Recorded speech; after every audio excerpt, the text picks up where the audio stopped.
Today, we are diving into the absolutely incredible story of a young boy who set off on one of history's most epic intellectual journeys.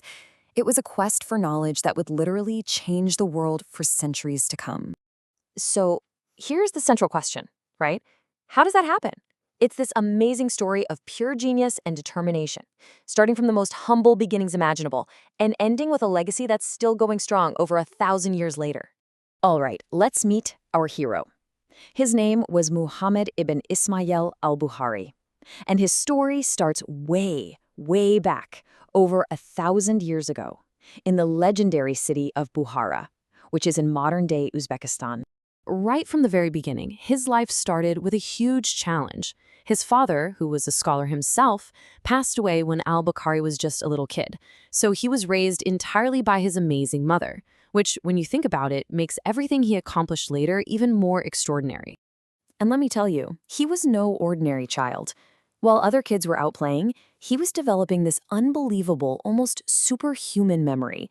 I mean, by just 10 years old, he was memorizing hadith, the sayings and traditions of the Prophet Muhammad, and by 16, he'd already mastered the major scholarly books of his time. It was so clear even then that his life was heading down a truly remarkable path. So, this brings us to the next chapter of his life, an epic, lifelong quest.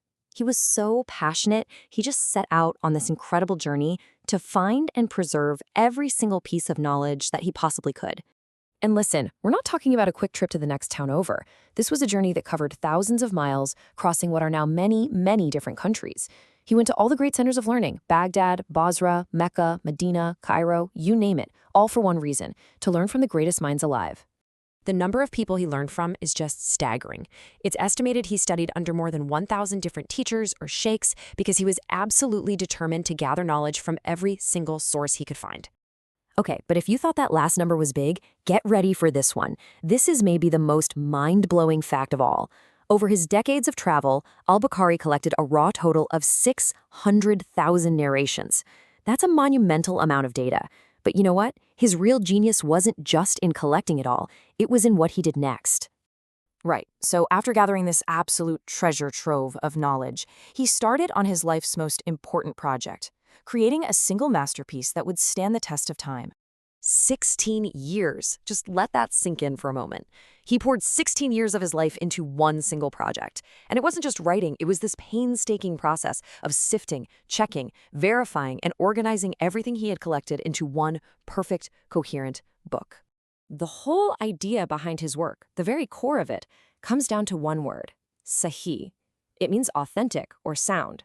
See, al-Bukhari's goal wasn't just to make a big book. He wanted to create the most reliable book.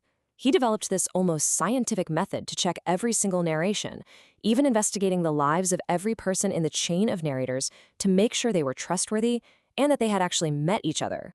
So just to give you a sense of the scale, picture a giant mountain of 600,000 narrations.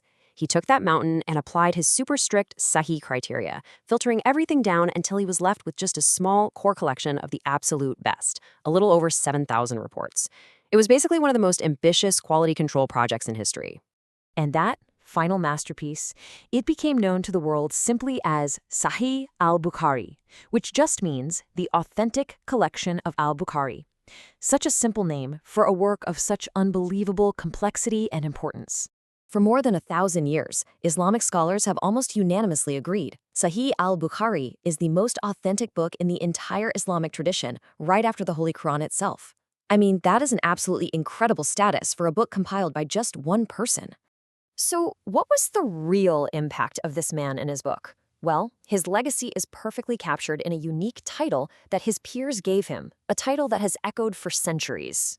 He was given the title Amir al-Mu'minin fi al-Hadith. Now, that's a profound title. It means the commander of the faithful in the field of hadith. It was basically his peers and the scholars who came after him saying, this guy is the ultimate authority. He's the leader of our field. And of course, his legacy didn't stop with him. He passed on his incredible knowledge to a new generation.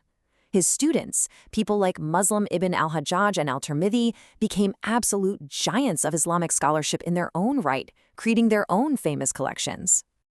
The scale of his influence is just immense.